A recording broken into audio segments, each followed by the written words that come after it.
I was alone in the kitchen, like almost every morning, waiting for the water to boil to pass the coffee. The clock struck 8 o'clock, and the silence of the house was so common that I didn't even notice it anymore. When the landline rang, I was startled. Almost no one uses that number. My children say it's a thing of the past. I answered thinking it was a mistake, without imagining that my life would just change there. The voice on the other end was male, assured, hurried. He asked to speak to my eldest son, citing his first and last name, as if he were used to doing so. He said it was urgent. I explained, politely, that he no longer lived with me. There was a strange pause. A heavy silence, as if he was deciding whether to continue talking. It was in that second suspension that I felt something wrong. He introduced himself as a lawyer and said he needed to confirm some documents related to the process. I asked what process. He took a deep breath, as if realizing a mistake too late, and let slip the word that crossed me entirely, interdiction. I repeated slowly, without understanding. Whose interdiction? The silence returned, longer, more uncomfortable. He realized that he had said too much. I asked directly what it was about, feeling my heart pounding in my ears. He tried to correct himself, said he had been confused, apologized quickly. Then he hung up. I held the phone in my hand for a few seconds, staring at it as if it were a strange object. The coffee boiled too much, spilled, and the burning smell took over the kitchen without me reacting. Interdiction. The word echoed in my head like a sentence. It meant that someone was trying to declare me incapable. Unable to take care of my life, my house, what I have built. Me, who worked since I was a girl. I, who paid bills, made difficult choices, survived my husband's death. Suddenly, everything I experienced seemed to be erased by a decision made in secret. I started to connect the dots. The hurried visits. The insistent questions about documents, passwords, deeds. The conversations interrupted when I entered the room. The glances exchanged. I thought it was a concern. I thought it was careful. Now I realized that it was a strategy. I was no longer a mother. I was the obstacle between them and what they thought already belonged to them. I sat slowly at the kitchen table, feeling a tightness in my chest that was not physical. It was the pain of realizing that the betrayal came from where I never imagined. My own children. The ones I carried in my lap. That I defended from the world. They were deciding my fate as if I were already dead. For the first time in many years, I felt real fear.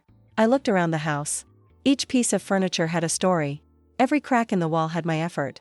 Nobody gave me anything there. Everything was conquered with sacrifice, renunciation and silence. The idea of losing everything without even being consulted revolted me. I swallowed my tears. It was not time to weaken. Something inside me began to harden. I got up calmly, turned off the heat and washed the coffee maker. My movements were slow, but my head worked fast. If they were trying to interdict me, they would need to prove that I didn't know what I was doing. And I knew. More than they imagined. I decided right then and there that I wouldn't confront anyone yet. Silence would be my protection. That day, something died inside me. But something was also born. I stopped being just the underestimated mother, the fragile old woman. I became someone on alert. If they wanted to erase me, they would have work. I was still alive, lucid, attentive, and willing to fight for everything that was mine, including my own dignity.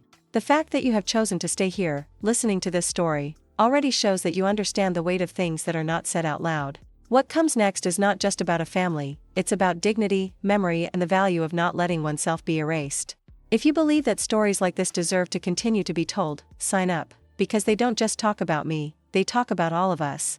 After that call, the house never looked the same. The silence became heavier, as if the walls had heard everything. I spent the rest of the day walking slowly, looking at objects that had always been there, but now seemed threatened. Each piece of furniture, each door, each photograph gained a new meaning. It wasn't just my home. It was proof that I still existed.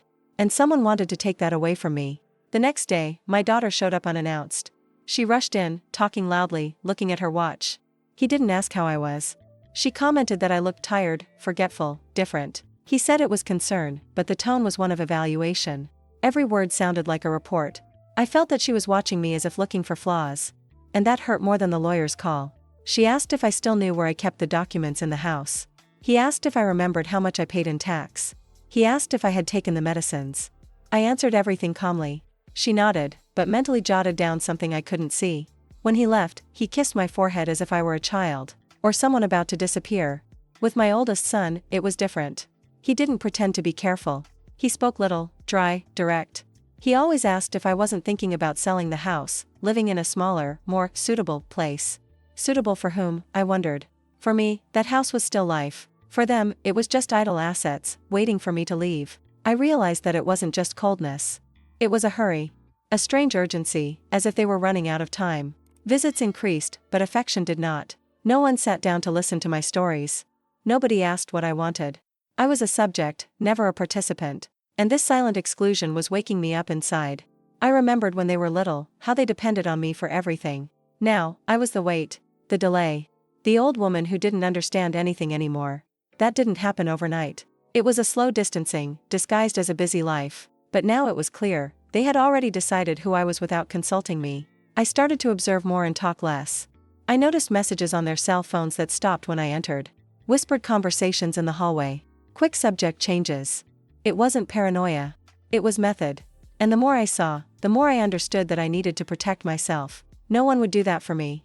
At night, I sat in the dark room, without turning on the light.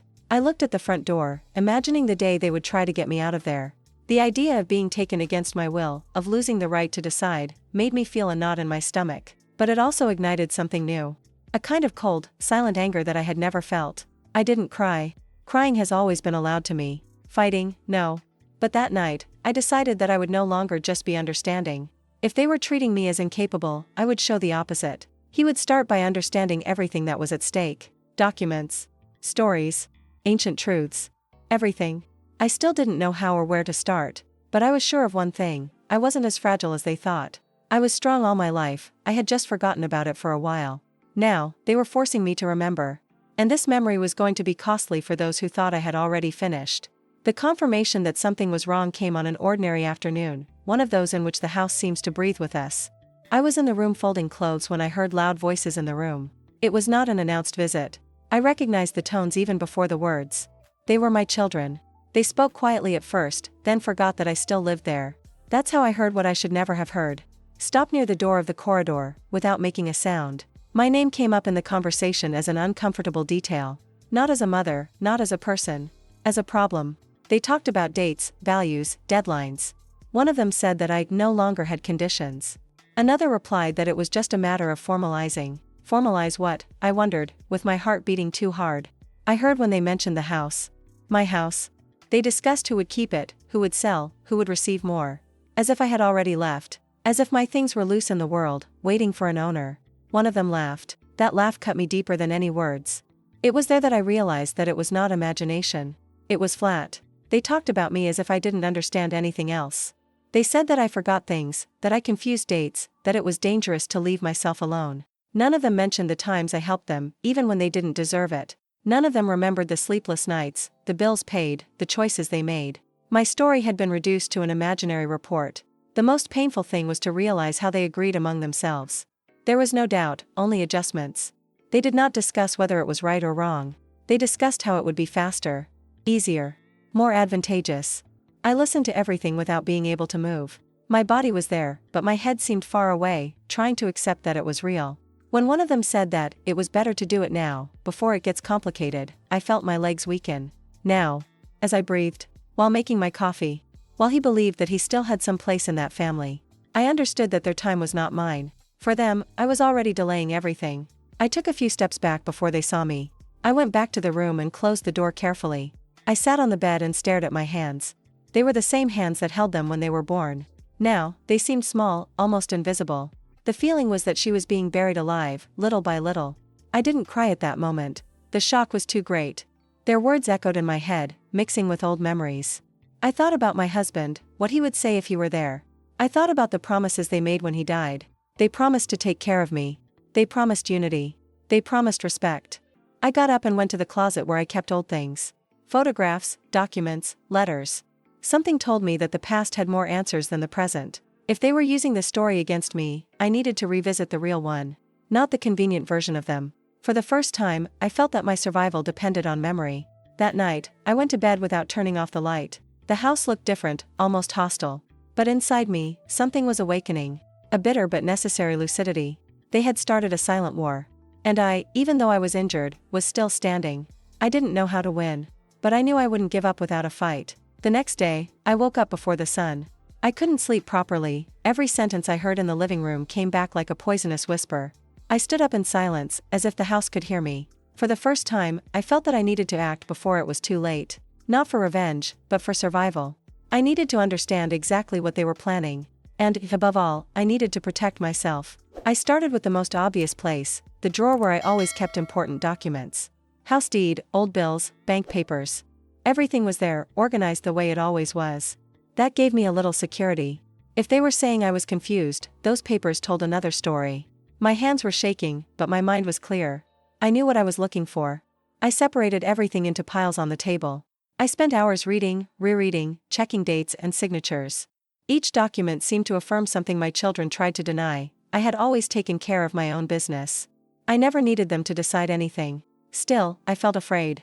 Because I realized that, even if I am right, the truth can be distorted when it is convenient. As I fiddled with the papers, I remembered the questions they had been asking for the past few months. Where was the deed?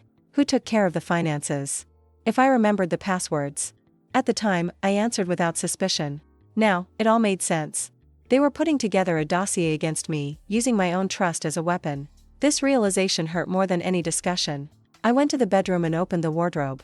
In the background, behind old boxes, were mementos that I almost never touched. Photographs, my husband's objects, letters.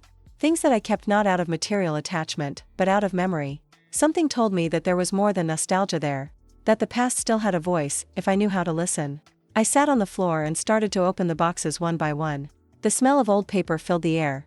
Each item brought a memory, some good, some difficult. I saw pictures of my young children, promises written on cards, dates written down by hand. I cried in silence, not of weakness, but of mourning. I mourned for the family I thought I had. In one of the boxes, I found the old Bible that almost wouldn't open anymore.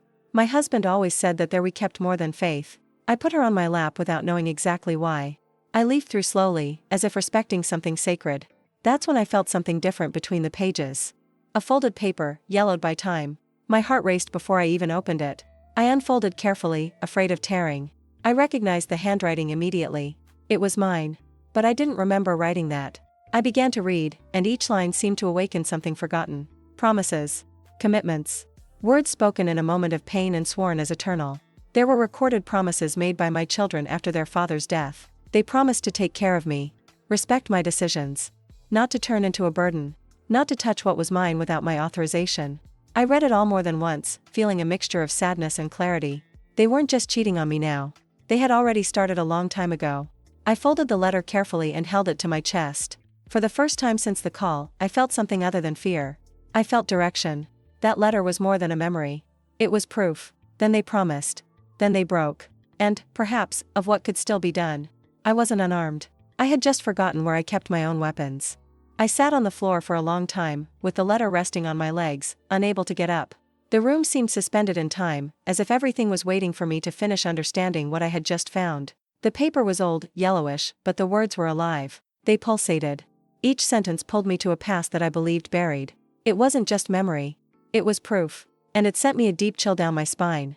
I recognized my handwriting immediately. Shaky, irregular, written on a day when I could barely stand. It had been right after my husband's death. The house was full, the children united by pain, promises made with teary eyes.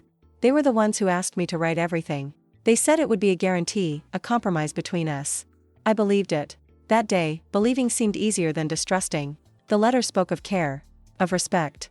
Not to treat me like a burden. She spoke of the house as my shelter, my right, as long as I was alive. He spoke of decisions made with me, never over me. He spoke of unity.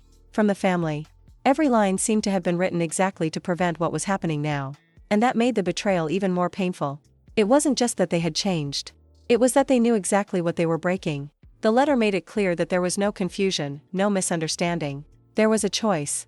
They chose to ignore everything they promised. They chose to reduce me. They chose to act as if the woman who wrote those words no longer existed. I felt a deep pain, not of surprise, but of confirmation. I closed my eyes and tried to remember when I started to be invisible to them. It wasn't suddenly. It was gradually. A decision taken without consulting me. A shorter visit.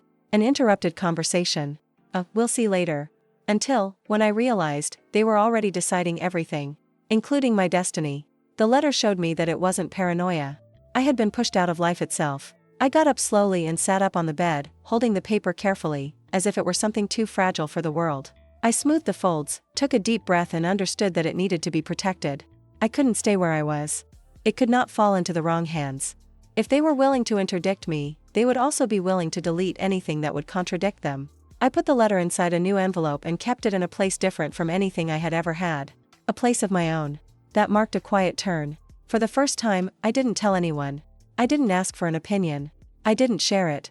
The woman who always explained everything to her children now learned to be silent by strategy. And that scared me, but it also strengthened me.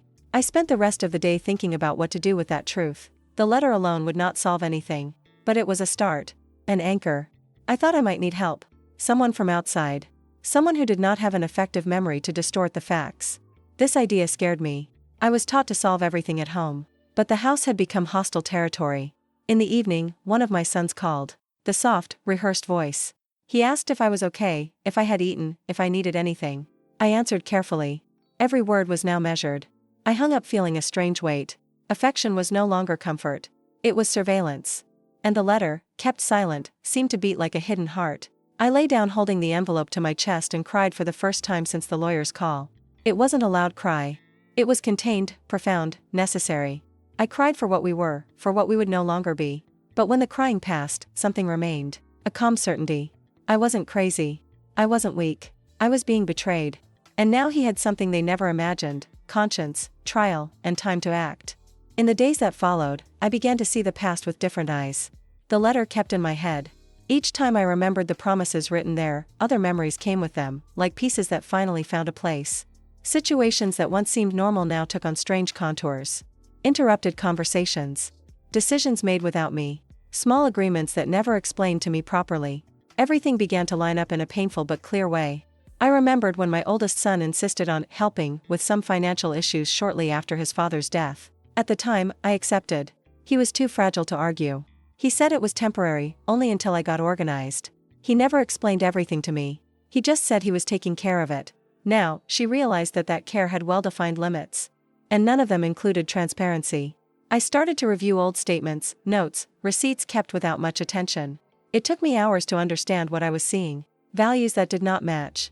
Money that came in and went out without a clear explanation. Small amounts at first, then larger sums. It was not a mistake. It was a pattern. And the more I read, the more I felt my stomach churn. The letter spoke of respect for my financial decisions.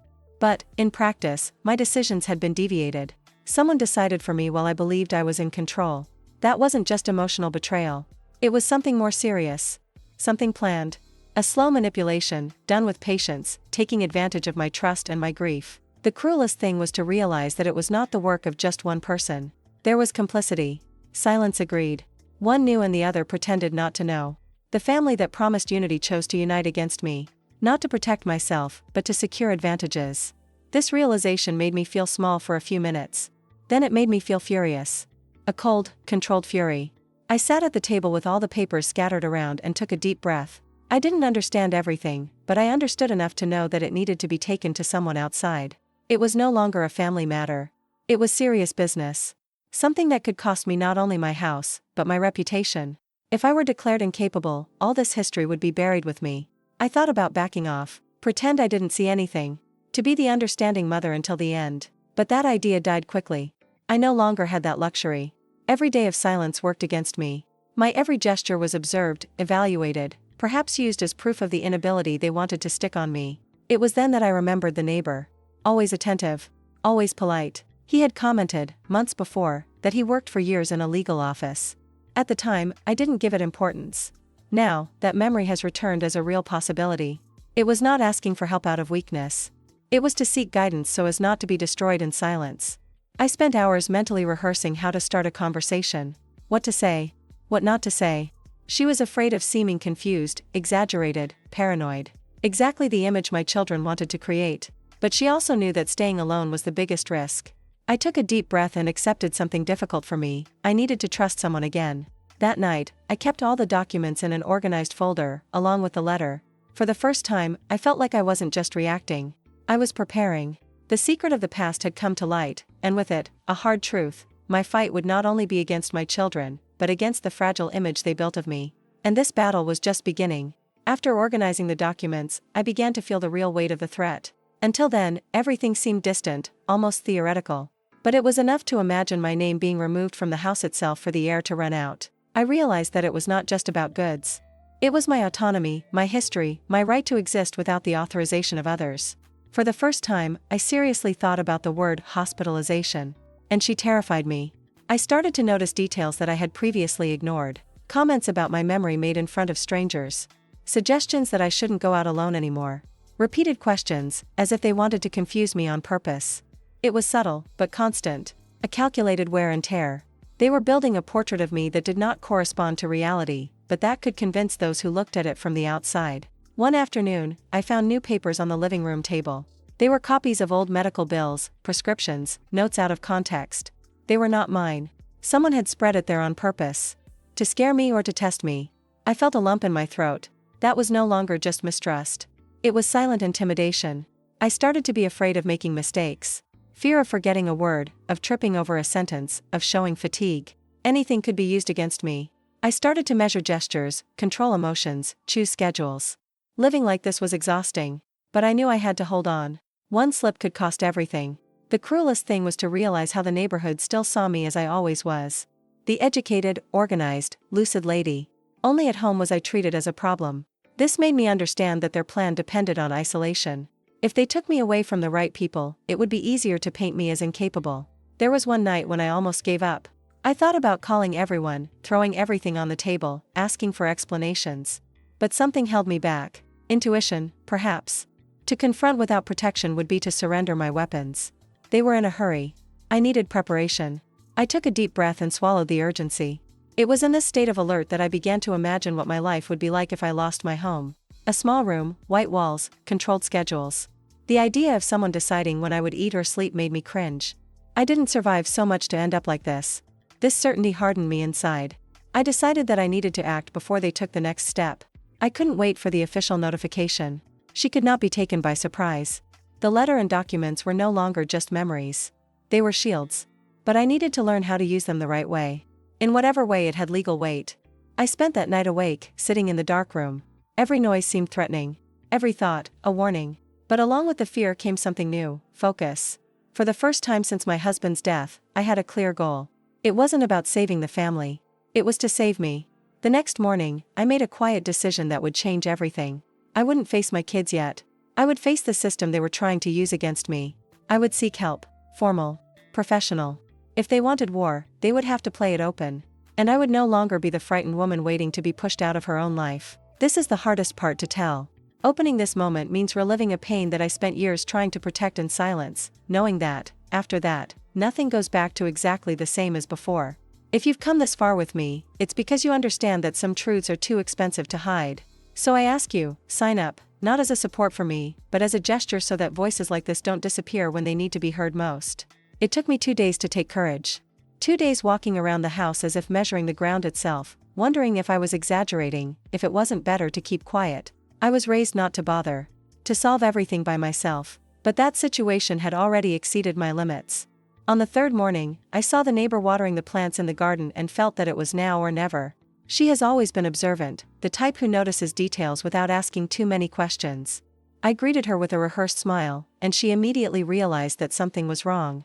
I didn't have to say much. All she had to do was ask if everything was okay for my voice to fail slightly. That was enough. She invited me in, as if she already knew that this conversation could not be at the gate. We sat at her kitchen table. A simple, organized, quiet environment. Everything that my house had ceased to be. I started by telling about the wrong call, after the conversations I overheard in secret, about the attempt to interdict. I spoke slowly, carefully, waiting for the look of doubt that I had seen so many times on my children's faces. He didn't come. She listened to everything in silence, without interrupting me, without correcting me, without minimizing anything. When I finished, he took a deep breath and said something that no one had said before, "This is serious." Those 3 words crossed me like a relief. For the first time, someone didn't treat my fears as exaggeration. He treated them as facts. It was then that she told me that she worked for many years as a legal assistant. He was well acquainted with cases of financial abuse against the elderly, family disputes disguised as care, interdictions made in haste to facilitate inheritances. Each example she gave seemed to describe my own life. It was no coincidence. It was standard. She calmly explained to me that I needed to protect myself before any confrontation. That there was no point in arguing without support. That the best defense would be organization, documentation, and professional support. He spoke to me as someone who was talking to someone capable, intelligent, responsible. That gave me back something I didn't even realize I had lost: respect. I showed her the letter. My hands trembled, but she read carefully, line by line. When he finished, he looked up and said that it was important. It did not guarantee victory, but it showed intention, promise, breach of trust. More than that, it showed that I had always been conscious. That phrase made me breathe better. She offered to help me organize everything and referred me to a lawyer specialized in this type of case. I said I didn't have to face this alone. That scared me and comforted me at the same time. Accepting help has always been difficult for me, but going it alone was even more dangerous. As I left her house, I felt something different in my body.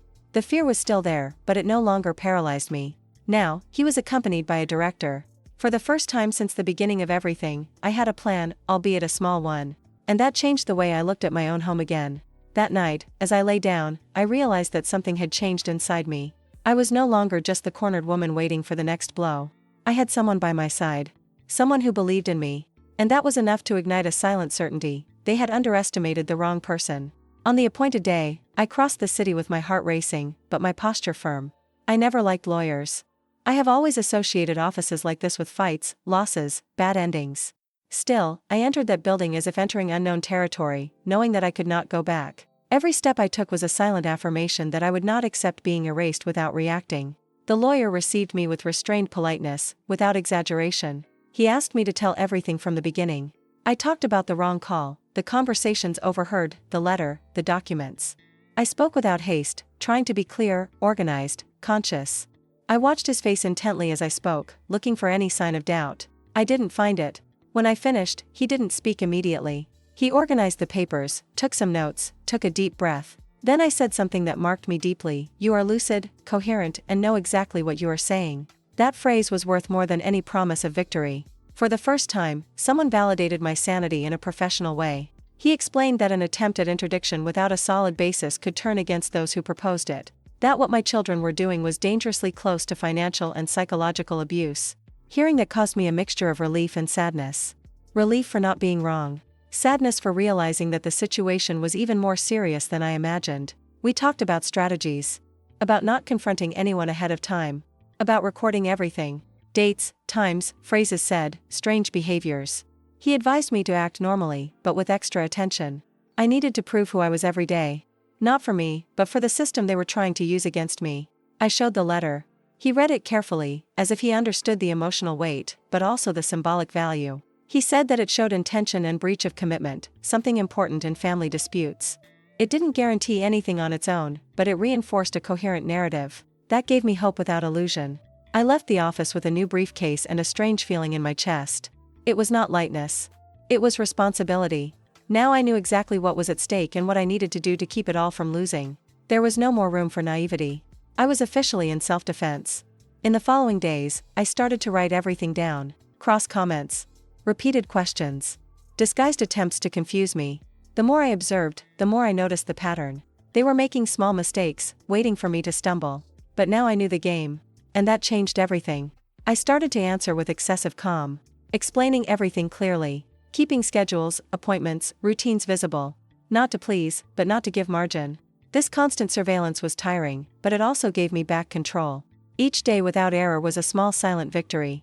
At that stage, I began to understand something essential. I didn't need to prove that I was strong. He needed to prove that he was capable.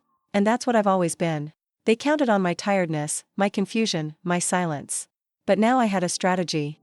And, more importantly, she was aware that she was not alone. The war had not yet reached the final confrontation. But I was already prepared. After the conversation with the lawyer, something reorganized itself inside me. It was not sudden courage or immediate relief. It was clarity. I started to see each gesture around me as part of a board that I had previously ignored. The silence that I had always used to avoid conflicts now had another function. It was no longer submission. It was calculation. I observed, I took notes, I remembered. And that put me one step ahead. I started to change small things in my routine without attracting attention. I adjusted schedules, organized appointments, left everything visible. Not to prove something to them, but to create clear records of my autonomy. Each simple attitude became a silent argument. I knew they were testing me. And I needed to show consistency, not emotion. I began to realize how they tried to lead me to mistakes. Questions asked suddenly, repeated stories, subtle comments about my memory. Before, it would make me insecure. Now, I took a deep breath and responded with excessive calmness. He repeated dates, names, facts. Not out of fear, but out of strategy. They wanted confusion. I delivered lucidity. I also started to record everything more rigorously. A hidden notebook, well-marked dates, exact words. He no longer relied only on memory. Not because it failed, but because they would try to say it failed. I turned my routine into evidence. Each page written was a piece of my defense. There were times when I almost betrayed myself, in which the desire to confront rose to the throat. I wanted to scream that I knew everything, that I wasn't stupid, that I wasn't crazy. But I held on. I learned that revealing too soon weakens. They still believed that I didn't understand what was going on. And that was my biggest advantage. I started to observe my children like never before. Not as a mother, but as an outsider. I saw the impatience, the haste, the growing nervousness. They thought I was quiet out of fear. They didn't realize that I was quiet for preparation. The more I strengthened myself on the inside, the more they denounced themselves on the outside.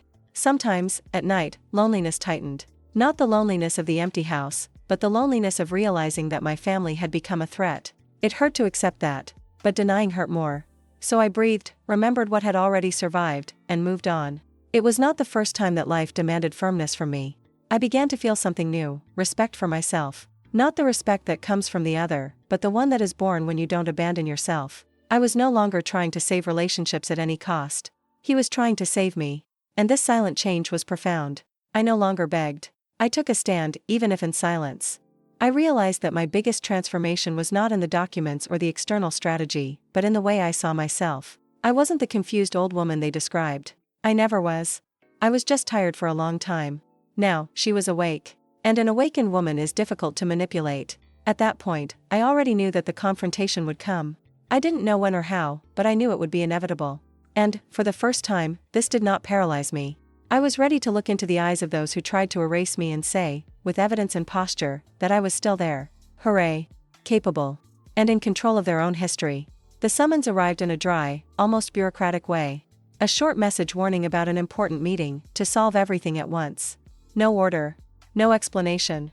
Date, time, and place only. When I read it, I felt my stomach tighten, but not from fear. It was anticipation. I knew that moment would come. So do they. And each believed they were in control.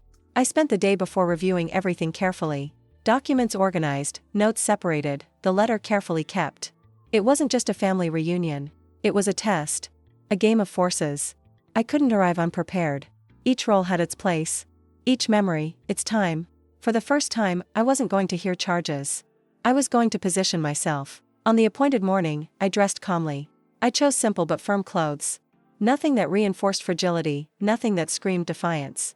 I wanted to look exactly what I was, lucid, conscious, present. I looked in the mirror for a few seconds longer than usual. Not to dress up, but to recognize myself. I needed to get into that whole room. The place was a neutral office, without warmth, without affection. My children were already there when I arrived. They avoided my eyes at first. I noticed nervousness disguised as formality. I greeted everyone politely. None of them responded as before. This was no longer a chance encounter. It was the beginning of a reckoning. We sat at the table, each occupying a seat as if it had been rehearsed. The initial silence was heavy. I felt the dense air, loaded with expectations. They expected me to be confused, maybe tired, maybe cornered. They didn't realize that I was observing everything. Postures, breaths, glances exchanged. Their nervousness spoke more than any words. When they began to speak, the speech came ready. Concern for my health, for my well-being, for my future. Beautiful, rehearsed, empty phrases. I listened to everything without interrupting. I let them speak. The more they talked, the more they got tangled. Contradictions arose, small flaws appeared. And I kept everything in silence. At a certain point, they tried to lead me. Questions asked in a way that confuses me. Comments about forgetfulness that never happened. It was a clear trap. But I was prepared. I answered calmly, precisely, with exact dates. I saw the tension increase. That's not how they expected me to react. I felt, then, that it was the right time. Not to accuse, but to assert myself. I asked for the floor. The room fell into immediate silence. My voice came out firm, firmer than I expected. There was no anger in her. There was conviction. And that disarmed them. He said he knew about the request for interdiction. That he knew about the conversations made in secret. That he knew of the plan to take from me what was still mine. I didn't scream. I didn't cry. I just spoke. Each sentence fell like a weight on the table. I saw faces turn pale. I saw defenses get up too late. At that moment, I realized something fundamental. They had lost the advantage. the surprise. The narrative. I was no longer the uninformed mother waiting for decisions. I was there, conscious, prepared and willing to go to the end. That meeting was not the end of the story. It was just the beginning of the confrontation that would change everything. After I finished speaking, no one rushed to answer. The silence spread across the room like a visible weight. I felt all the gazes on me, some charged with disbelief, others with pent-up anger. I took a deep breath, feeling my heart beat strong but firm. I knew that this was not yet the final blow. It was just the warning that I was no longer defenseless. It was then that I carefully opened the folder and removed the envelope. My hands didn't tremble. That surprised me. I explained that role existed long before any recent discussion. He said it had been written at a time when we still believed in each other. The simple gesture of placing the envelope on the table changed the atmosphere of the room. Something there sparked memories they'd rather forget. Before I started reading, I looked at them one by one. Not as a supplicant mother, but as someone who demands to be heard. I saw immediate discomfort. One of them tried to interrupt me, saying that it was beside the point. I stared at him in silence until he stopped. For the first time, I didn't give in. I calmly opened the paper and began to read aloud. The words echoed through the room as if they were new, though they were old. Promises of care. Of respect. To never treat me as a burden. Of not making decisions about my life without me. Each sentence seemed to tear something out of their faces. Eyes downcast. Tense jaws. None of them had the courage to interrupt me again. As I read, I remembered exactly the day I wrote that. The pain of loss is still fresh. The momentary union. Their hands on mine. They asked me to record everything. They said it was to ensure that we would never get lost. Now, those same words exposed how far they had strayed from who they had promised to be. When I finished reading, I left the letter on the table. Not as an accusation, but as a mirror. He said he wasn't there to ask for love. He was there to demand respect. That letter was not just an emotional memory, but proof of conscience, intention, lucidity. Proof that I always knew exactly what was going on around me. The reaction was immediate, but disorderly. One tried to justify himself, another attacked the past, another was completely silent. There were cross-accusations, involuntary revelations, contradictions exposed. That was no longer an attack on me. It was an internal implosion between them. And I just watched. In the midst of the chaos, I realized something I never imagined I would feel: relief. Not because it was easy, but because the truth was finally out of me. She no longer had to carry the weight of silent betrayal alone. Everything was there, clear, audible, impossible to deny. The narrative they tried to build began to crumble in the face of their own mistakes. He then said that this meeting was not about future inheritance, but about present limits. That I was alive, capable, owner of me. That any attempt to remove me from it would be met with all the evidence I had gathered. My voice did not fail. And in that moment, I knew they had understood. When I left that room, my legs were tired, but my mind was light. The letter had fulfilled its role. Not as revenge, but as truth. The confrontation was not yet over. But something essential had changed. They were no longer dealing with a frail mother. They were dealing with someone who no longer accepted being erased. After reading the letter, the room never regained its balance. What once seemed like a controlled encounter turned into an unstable space, where no one knew exactly what to say. I sat quietly watching. For the first time, I didn't feel the need to fill the void with explanations. Silence now worked in my favor. Every second without an answer revealed more than any argument. It was my eldest son who broke the silence, trying to regain control. He said that it was a thing of the past, that everyone changes, that life requires difficult decisions. He spoke fast, nervously, as if trying to convince himself more than others. When he finished, I realized that no one agreed out loud. Not even those who have always supported him. Something had cracked there.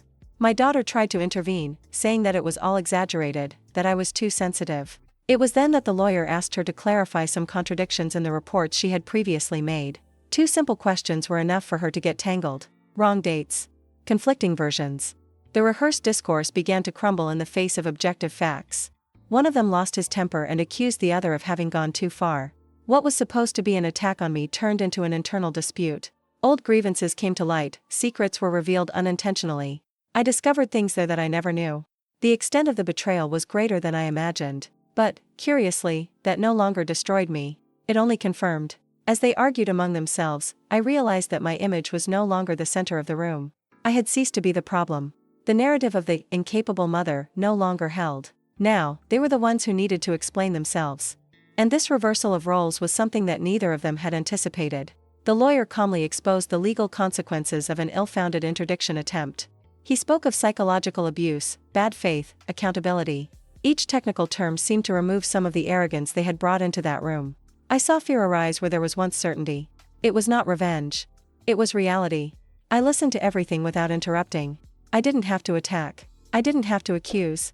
My posture said enough. She was there, lucid, attentive, aware of every word spoken. That dismantled, in itself, any attempt to disqualify me. The mask they tried to stick on me fell off without me having to touch it. At one point, one of them tried to approach me, talking about reconciliation, about misunderstandings. I didn't answer. It was not the time. Reconciliation without truth is just another form of manipulation. And I was no longer willing to accept emotional crumbs in exchange for my autonomy. When the meeting came to an end, there was no hug, no emotional agreement. There was fatigue. There was embarrassed silence. But there was also something new, limit. They knew now that they could no longer act in the shadows. Everything would have consequences. And that scared them more than any screaming. As I left the building, I felt the air hit my face as a reminder that I was still there, whole. I did not emerge victorious in the romantic sense of the word. I left conscious. And that was much bigger. The masks had fallen. The game was exposed. And for the first time, I was no longer the weakest piece on the board. After that meeting, it took me a few days to assimilate everything. It was not immediate relief, nor a feeling of victory. It was a deep tiredness, as if my body was finally allowed to feel. I spent hours sitting in the living room, looking out the window, thinking about how I got there. I didn't want to destroy anyone. He never wanted to.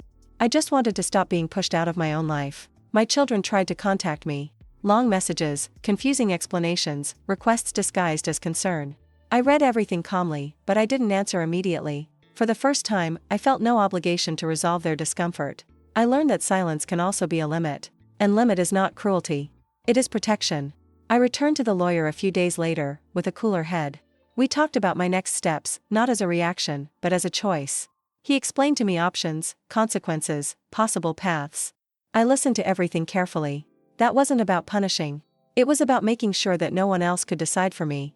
I decided to reorganize my life in life. I wouldn't leave everything for later, for when I couldn't defend myself. I adjusted documents, made clear, formalized decisions. Not out of fear of death, but out of respect for my story. I needed to make sure my choices were fulfilled, not interpreted. This decision was not well received by everyone. There was heavy silence, withdrawals, visible resentments. It did, yes. But it hurt less than living being diminished. I understood that not all distance is loss. Some are liberation. I no longer needed to be understanding to the point of getting hurt. I also made practical decisions. I kept the house, my space, my routine. I started doing things that I had put off for years. Walking alone, solving issues without asking permission, planning small changes. Every simple gesture was a statement. I was still in charge of my life. There were attempts at hasty reconciliation, as if everything could return to normal now that I had imposed myself. But I knew that normal would never exist again. And everything was fine. Relationships change when the truth comes out. Some survive. Others don't. Accepting this was part of my late maturation. I felt no pleasure in seeing them retreat. There was no taste of revenge. What I felt was relief that I was no longer at the mercy. I no longer had to defend myself all the time. The rules were clear. So do the limits. And that gave me back a peace that I no longer remembered what it was like. I realized that justice doesn't always come with applause or apologies. Sometimes, it comes in the form of respectful silence, of necessary distance, of preserved autonomy. And that was enough. I didn't need to be loved by everyone. It needed to be respected. At the end of that process, I was no longer the same woman who answered that call in the kitchen. It had not hardened my heart, but it had strengthened my spine. I didn't do anything out of revenge. I did it for survival. And that, for me, has always been the most honest form of justice. Sometime after all, I woke up on an ordinary morning and realized that the house was silent in a different way. It was no longer the heavy silence of fear, nor that of waiting for an attack. It was a stable, almost respectful silence. I walked around the room slowly, touching the furniture, the walls, as if confirming that it is still there. I was whole. And that, in itself, was already a victory. My children were now talking to me from somewhere else. More distant. More cautious. Some tried to get closer, others moved away for good. There was no complete reconciliation, no sincere apology. And, curiously, that no longer destroyed me. I had stopped expecting them to be who I envisioned. Accepting this was painful but liberating. I started to reorganize my days with another logic. No longer because of what was expected of me, but because of what I needed. I resumed old habits, started new ones. Short walks, conversations with neighbors, decisions made without consulting anyone. Each simple choice reinforced something I had almost lost, my autonomy. There were difficult nights. I don't deny it. Times when loneliness weighed more than before. Not because of the lack of people, but because of the breaking of the illusion of family that I carried for decades. At those times, I allowed myself to feel. I didn't push the pain under the rug. I learned that maturing is also learning to live with open wounds without letting them command life. The house remained mine. Not only by legal right, but by existential right. Each corner carried my story, my choices, my mistakes and successes. It wasn't a prize. It was a consequence. I had defended what was mine without having to shout, without having to destroy anyone. Just by standing. I realized that my greatest inheritance was not what I would leave when I left, but what I had recovered in life. My voice. My dignity. My limit. I didn't have to prove anything to anyone anymore. Whoever wanted to stay would know exactly who I was. Whoever did not want to, would follow his path. Some views in the neighborhood have changed. There were comments, curiosity, distorted versions. But I learned not to carry narratives that were not mine. I didn't fix everything. I didn't explain everything. The truth no longer needed to be defended all the time. She was quiet, firm, supported by the facts and by my posture. Today, when I think about that call I answered absent-mindedly in the kitchen, I almost don't recognize the woman who was holding the phone in fear. It existed. It was real. But it didn't. In her place, someone more attentive, more aware, less willing to erase himself to keep up appearances. I didn't become tough. I became clear. I didn't lose love. I lost my naivety. And that made all the difference. I learned that being a mother does not mean sacrificing yourself until you disappear. It also means teaching, even late, that respect is non-negotiable. If someone asks me what is left after everything, I answer without hesitation, I am left. Not intact. Not unscathed. But whole enough to continue. The woman who remains does not ask permission to exist. She occupies the space that has always been hers. And that, in the end, was all I needed to achieve. If this story touched you in any way, please share this video. Not as disclosure, but as a gesture of outreach, because what was experienced here reflects patterns that many people still face in silence. Maybe someone close to you needs to hear this today, and sharing it can be the first step to breaking that cycle. I'll stay here reading every comment. Tell me, from which city or country are you watching this, and what about this story stayed with you? Your words matter to me more than you think.